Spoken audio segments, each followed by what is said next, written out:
प्रेम से बोलो गोगावीर जहावीर महाराज की।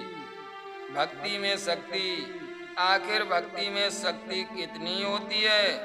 जिस प्रकार गोगावीर का जन्म महारानी बाचल की तपस्या की प्रचंड शक्ति संत सेवा दान धर्म करने पर हुआ, उस पर भी दुनिया की तो बात क्या है, सगी बहन व ननद ने भी उसे पापिन कहा और घर से ससुर द्वारा निकालने जाने पर अपने पिता के यहाँ भी अपनी परीक्षा में पास होकर दिन काटे। अगर गुरु गोरखनाथ की कृपा न होती तो महारानी बाचल कवि की यमलोक पहुँच गई होती। उनकी भक्ति में शक्ति थी। कभी गुरु गोरखनाथ जी की जोत जलाने से न चूकी। जब तपस्या पूरी हो गई तो भी एक पुत्र के लिए क्या क्या नहीं करना पड़ा। ऐसे ही एक साहूकार का दृष्टांत हम आपको सुनाते हैं। एक साहूकार जी रहते थे, जरा ध्यान से सुनिए, कहानी बहुत सुंदर है। सो हे मित्रों, ध्यान लगाकर सुनो। लक्ष्मीपुर का रहने वाला एक सेठ विष्णु दास था। वह छल कपट से रहित भक्त भाव वाला आदमी था। उसकी पत्नी सदाचारिणी और पति की आज्ञा से चलने वाली पतिव्रता थी, परंतु उनके यहाँ कोई संतान नहीं थी। संतान की चिंता में काफी वह दुदास रहता था। उसने काफी दान पुण्य करने लगा। कैसा भी नामधारी संत महात्मा आए, वह उसकी ईश्वर के समान पूजा करता था। प्रत्येक व्यक्ति पर वह बहुत जल्द अपना भाव दर्शाने लगता था।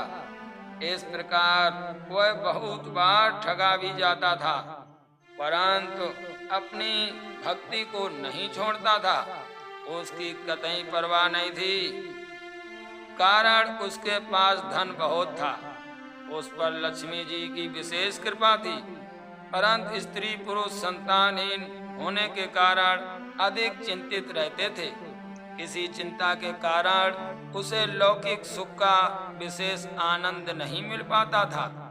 पुत्र प्राप्त का जिसने जो उपाय बताया वह सब के सब कर चुका था। पंडितों के बताए शास्त्र के अनुसार उसने अनुष्ठान पर अनुष्ठान कर दिए। इतने सारे उपाय करने पर भी संतान होने के कोई चिन्ह नजर नहीं आते थे। सूक्ष्म रूप से तीनों लोकों में विचरने वाले नारद जी उसके दान पुण्य को देखकर उसे महान भक्त समझने लगे।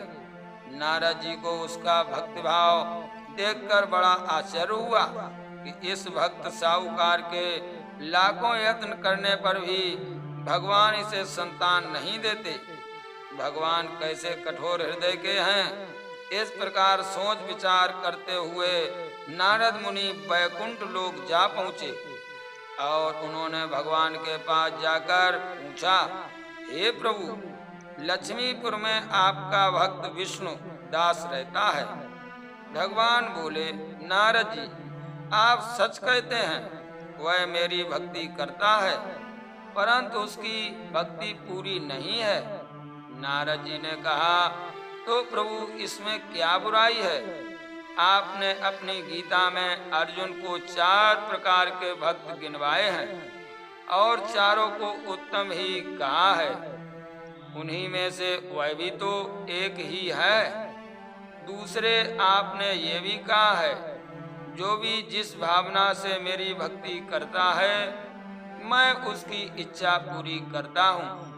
आपको अपने वचन के अनुसार उसको एक पुत्र जरूर देना चाहिए।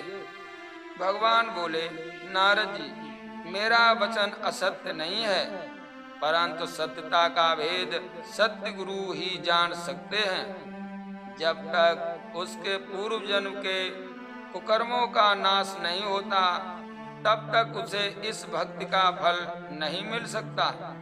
इस जन्म की तो बात ही क्या है, उसके भाग्य में 7 जन्म तक पुत्र प्राप्त नहीं लिखी है। मुझसे तर्क वितर्क करना आप जैसे भक्त को शोभा नहीं देता है।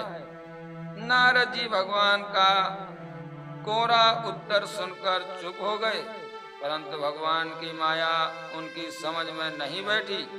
उधर सेठ विष्णुदास अपनी मनोकामना पूर्ण होने के साधन में जुटा रहा। उसने यत्न करना नहीं छोड़ा। एक दिन रात के समय एक संत उसके मकान के सामने आकर चिल्ला चिल्ला कर कहने लगा, जो 1 रोटी देगा वह 1 बेटा लेगा, जो 10 रोटी देगा वह 10 बेटे लेगा। ये शब्द विष्णुदास के कान में भी पड़े।